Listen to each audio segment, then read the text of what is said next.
Right now on the National Weather Desk, fire evacuation orders are in effect across Canada as dozens of wildfires burn across the country's east and west. In Utah, the record-setting snowmelt is impacting farmers. For many, it means a delay in the harvest. Summer's just about here. We'll find out how the higher temperatures could affect your health. And we'll find out how one little dog made it home safely after being carried away by a hawk. From our nation's capital, this is the National Weather Desk. Good morning and welcome to the National Weather Desk. I'm meteorologist Matt Ritter. For weeks, we've been telling you about the wildfires in Western Canada and the smoke that's been drifting into the United States. This morning, the wildfires causing the biggest problems are not out west, but rather in the Northeast. This was the view during a drive in the province of Nova Scotia. As you can see, the driver had a very tough time seeing the road. More than 1,500 people have been evacuated from their homes. Some of the flames have been as high as 200 feet in the dry, windy weather. While some buildings have burned, there have been no reports of any deaths. And the wet weather out west could mean a busy wildfire season since all that water contributed to more plant growth. And that means firefighters have to be ready now to battle wildfires. Here's a veteran engine captain in Utah in his own words. Hey, Division Whiskey, 6-7. We're finally out of the classroom after 2 days of instruction, doing a lot of PowerPoints, and I got to get back up. so now we're out here doing in-the-field exercises.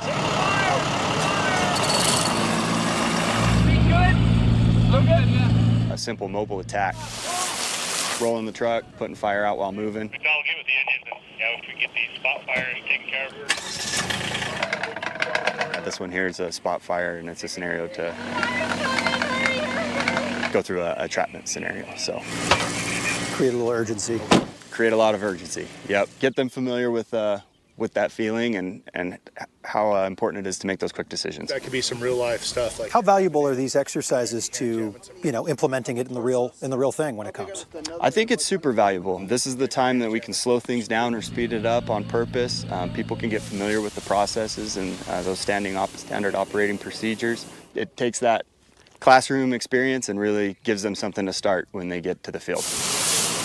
These are professionals. We're training to do the job that needs to be done. Obviously, when it's in someone's backyard, it's a whole nother animal, and we want to take care of it. So getting this training in and doing a good job is definitely on the forefront of everyone's mind.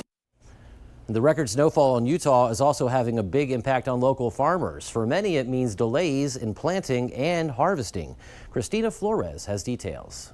These are carrots. Utah farmer Joaquim Haler's carrots are ready for harvest. There's an orange one. His Draper farm, called Full Tilth Farm, will have a lot to offer at summer farmers markets, including the one in downtown Salt Lake. Arugula, baby kale, big kale, chard, carrots, radishes, turnips.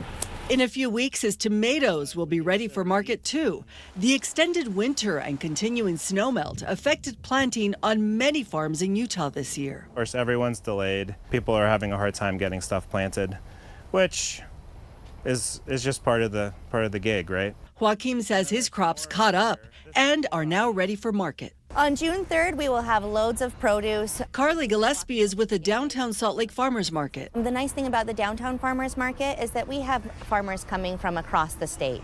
She says there will be no shortage of produce when the downtown market opens on June 3rd, although July might see some delays. So maybe corn won't be on by the 24th, but it will likely be on the following week. Because inflation is everywhere, you should expect that some farmers could raise their prices at summer markets. I'm not going to raise my prices. I did so last year. Farmer Joaquim is excited to provide his customers with fresh, organic produce. We'll be ready to go. An unusual scene in Venice, Italy this week. Water in the Grand Canal turned green. It was a mystery that was solved after police collected water samples. Barbie Lazza-Madu explains what they found. Venetians are used to just about anything happening in their beloved Grand Canal. Tourists jumping into it, even surfing in it. They're used to high water, low water. But on Sunday, they were seeing green. At first, one city official was sure it was another episode of climate activism. giving the term going green a whole new meaning. None of the groups usually involved took credit. Instead, the region's president announced on Twitter that authorities believe a tracing agent used in small quantities to find leaks in underwater structures somehow got spilled into the water. He says it isn't dangerous for the canal's flora or fauna, and hopes it doesn't give climate activists any ideas for their next stunt. Officials say they don't know how long it will keep the canal system looking like slime, or exactly how to get rid of it. This past weekend marked 5 years since flash flood waters rushed down the historic corridor of Ellicott City, Maryland. Meteorologist Veronica Johnson looks at what's now being done to keep residents safe and to preserve the town's rich history. Ellicott City is 250 years old and has seen floods dating back to the 1700s. In recent years, some of the worst flooding has occurred, with two major 1-in-1,000-year storms just years apart. Water rushed down Main Street on July 30, 2016. The flash flooding coursed through many historic buildings, washing away the town's iconic clock and ultimately killing 2 people. The city received more than 6 inches of rain in 3 hours, while the surrounding area saw as much as 12 inches. Less than 2 years later, on May 27, 2018, disaster struck again, days before the new flood emergency alert system was to become operational. After considering community feedback, County Executive Calvin Ball announced his decision on May 13, 2019 to move forward with a 5-year, $140 million mitigation project for Ellicott City, Maryland. Ellicott City Safe and Sound Plan, which is a multifaceted, comprehensive plan that has numerous projects as well as interventions. Part of the rest will include a massive tunnel, 5,300 feet long, that will divert floodwaters from the west end of Ellicott City through an 18-foot diameter underground to Patapsco River. When operational, it will have the capacity to carry 26,000 gallons of stormwater per second away from streets and foundations. It will be the largest public works project ever constructed in Howard County, Maryland. I think when we have these significant rain events, the important thing is to try to cut down on not only the amount of stormwater, but also the velocity. And so as we're making these projects and this progress, we are diminishing them. And the goal is to make sure that it is something that keeps everyone safe. Depending on where you live, Memorial Day weekend is a time to head to the beach, marking the unofficial start of summer. And that's exactly what millions of Americans did. We caught up with some of them in Charleston, South Carolina. There's tons of people here. Good times. Feels great. Been at home all weekend. It's been raining. It's supposed to be backwards and sideways. It's a beautiful day. It's not too hot. Now it's still a little chilly, and the water is still really cold from this weekend. Surprised her with a day trip out to Charleston, her favorite place. I would probably just say the memories and like family. We have family that lives here. We have family reunions here. Show us how you just watch. A lot of people think it's just about coming out and hanging out on the beach, doing different stuff, but it's actually about just thanking the ones that gave the actual sacrifice and honoring their families. And forecasting the weather is tough enough, but now meteorologists say they have been experiencing an increase in threats and abuse. Examples include accusations of overstating, lying, or even controlling the weather. The increased harassment happens in other countries too. In Spain, it's gotten so bad the country's National Weather Agency posted a Twitter video asking for respect. And in the United Kingdom, meteorologists reported unprecedented levels of online harassment during last year's record-breaking heat wave. And some fear that because instances of extreme weather are increasing due to climate change, the harassment could get worse. We'd love to share and connect with you, and you can find us on all your favorite social media platforms, including Facebook, Twitter, Instagram, TikTok, and YouTube. And to find us, just scan the QR code on the bottom left of your screen. And coming up on the National Weather Desk, we'll take a look at some of the biggest summer health hazards. And we'll hear the story of one small dog who was carried off by a bird, but was miraculously able to make it home safely.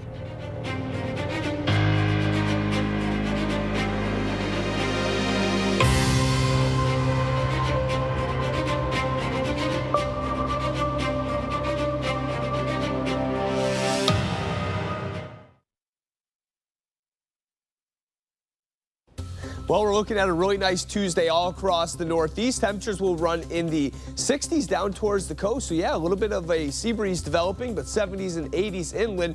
Lots of sunshine expected.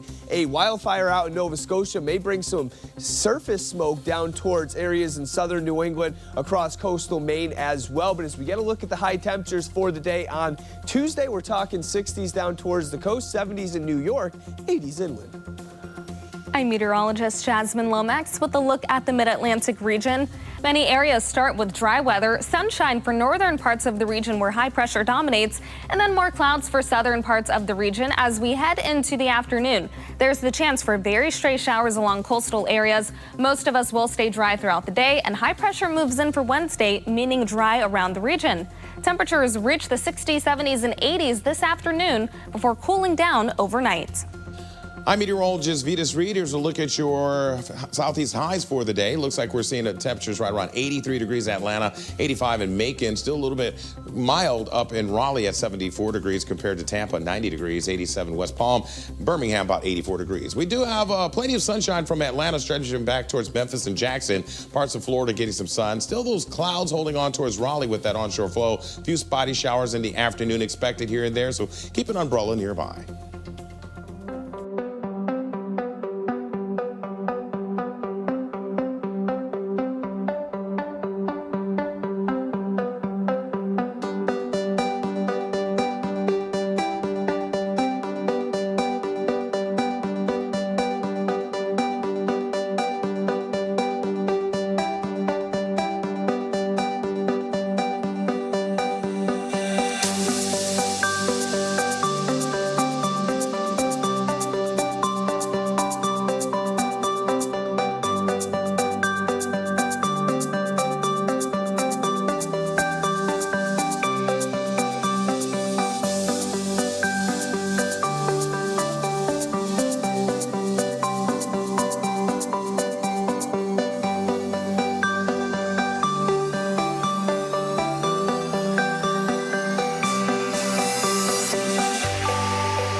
You are watching the National Weather Desk. A warning today from burn specialists and those who work in the emergency room as we head into the summer season. As Liz Bonus explains, the unofficial start of summer tends to up the odds of injuries that can send you to the emergency room. It's all because when it comes to grilling, people try and rush things, according to plastic surgeon Dr. Julia Slater. She's the director of Ohio's UC Health Burn Center. Yeah, we see kind of two different injuries. We either see that someone tried to put some type of accelerant to get their flame up higher, and it'll flash back in their face and cause a burn to a patient's face. Or else we see someone, either children that were running around or someone that is, doing a lot of tasks at once, and they accidentally touch on the grill or around the grill, and they get a contact burn from touching a hot spot. Other burn hazards, she says, also come from home fireworks. Sunburn, she says, another summer hazard, but it's usually managed outside the emergency room. Sunscreen is your best friend here. Fortunately, in our burn unit itself, it's very rare we'd have to admit a sunburn, but they're painful and they can sort of keep you away from good activities for quite a while. Biking injuries, another common summer hazard, which is why helmets are so critical, especially for children. And finally, West Nile virus and other illnesses are transmitted by mosquitoes, another summer hazard, mosquito bites. To reduce the odds of attracting mosquitoes, you may want to change your soap. A study by researchers at Virginia Tech found mosquitoes prefer fruit and flower scented soaps and don't like coconut scented soap as much. For more tips on how you can stay safe this summer, head on over to our YouTube channel. We have tons of videos about summer safety. Just search the National Weather Desk and be sure to subscribe while you're there. Well, more than 20 children have drowned in Texas already this year, and water safety is top of mind with school out for the summer. Chicago Windler from our affiliate in Austin, Texas, went to a state park that's added a new way to keep swimmers safer. When the weather heats up, people find a way to stay cool. And here at McKinney Falls State Park in Southeast Austin, you'll find two popular swimming holes. But what you won't find is a lifeguard. We don't have any lifeguards down here at the upper falls or the lower falls, but we do at least have, we're very grateful to have our emergency call box. Park interpreter Lauren Sweat says if there's an emergency, you can get help with the push of a button. We have had a number of drownings here in the past at our park. So that's something that's always on our radar here. Looks can be deceiving, and this natural pool has some areas as deep as 20 to 30 feet. My son, he's 3 and he knows how to swim fully, but I won't let him get in the water without a life jacket here because it's murky. If he sinks to the bottom, you won't see them. So it's terrifying to think about. That's where Colin's Hope comes in. The foundation is named for 4-year-old Colin Holst, who tragically drowned in 2008. Drowning is the leading cause of death for children between the ages of 1 and 4. To help prevent future drownings, Colin's Hope partnered with Thrivent in Texas State Parks to provide these loaner life jackets. So anytime during the day, our visitors can come by, grab a jacket. There's no forms to fill out, no cost associated, totally free, and just drop it back off when you're done. Life jackets are one way that can save your life. High five.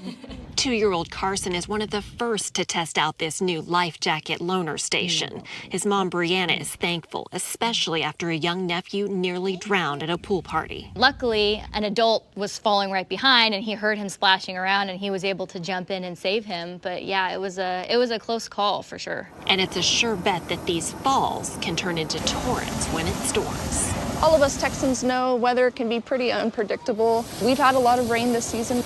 Onion Creek in particular is very vulnerable to flooding. So stay weather aware and water aware. Drowning is fast. It can happen in 20 to 60 seconds. The Life Jacket Loaner program is new to McKinney Falls, but there are similar programs across the country.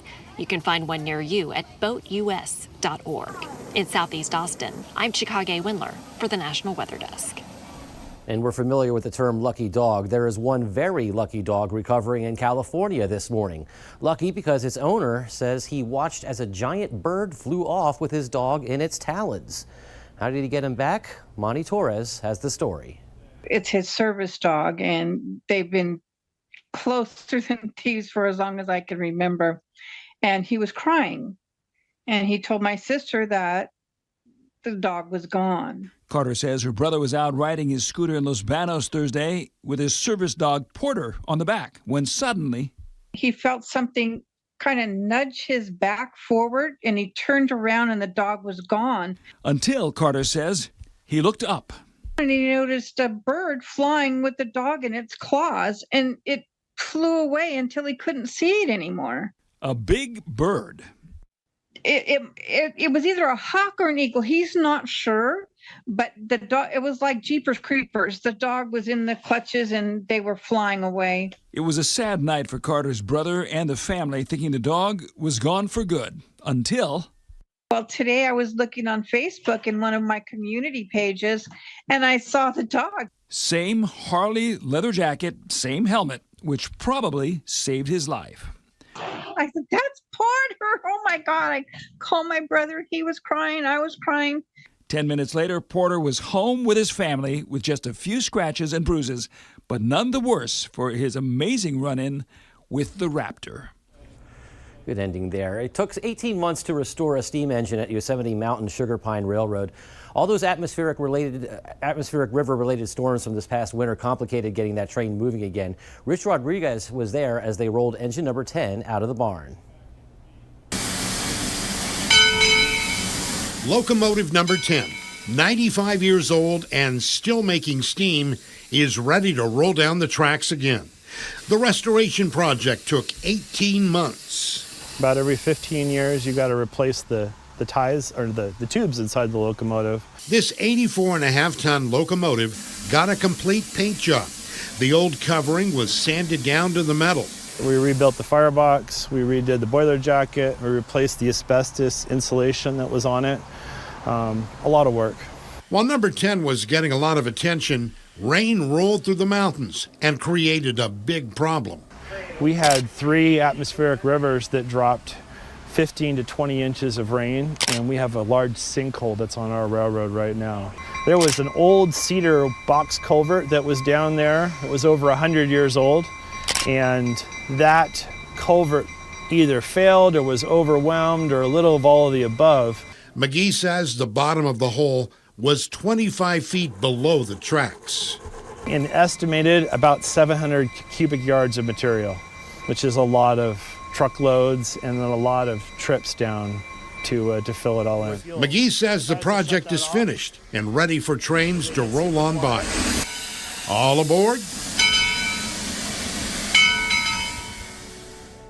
It's time now for a short break. As we go, we soar over some soybean fields in Oregon.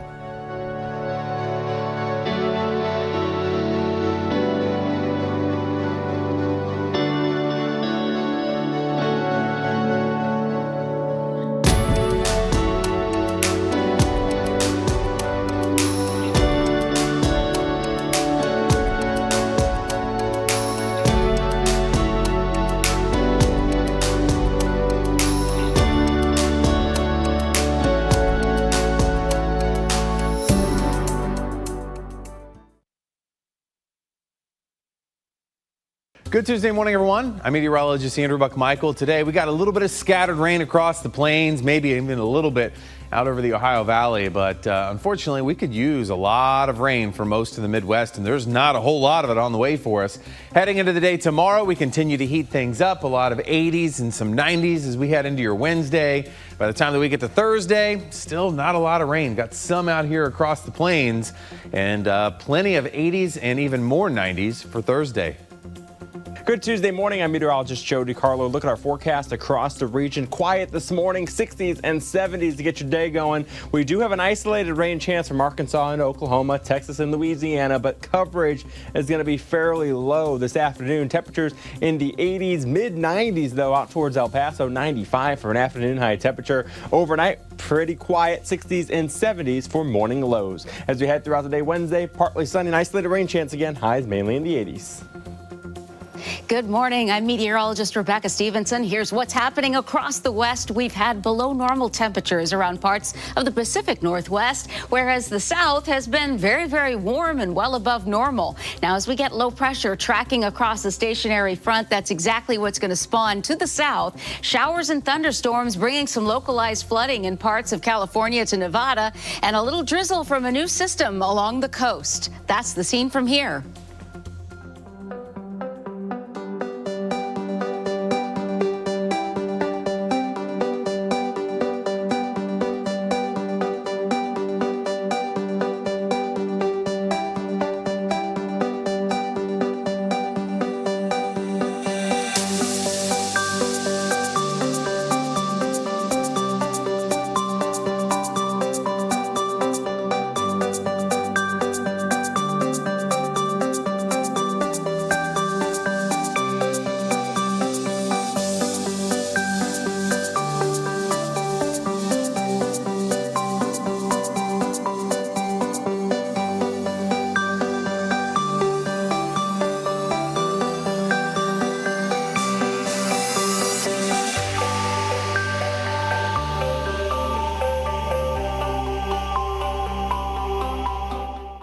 You are watching the National Weather Desk.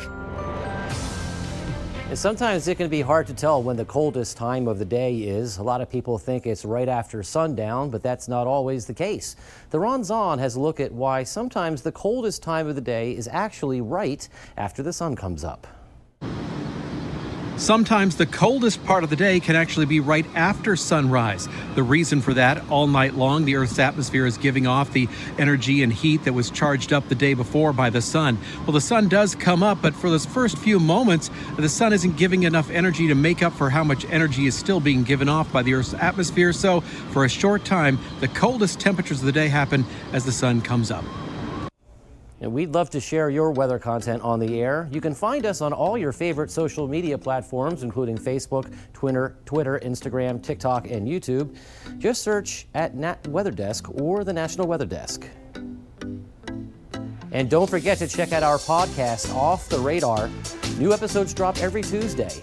On this week's episode, meteorologist Emily Gracie sits down with the brand new director of the National Hurricane Center just in time for the start of the hurricane season, which begins this Thursday. You can find Off the Radar wherever you find your podcasts.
Thank you for joining us today. Tomorrow on the National Weather Desk, we'll head out west where debate is still ongoing about the use of fire retardants to fight wildfires.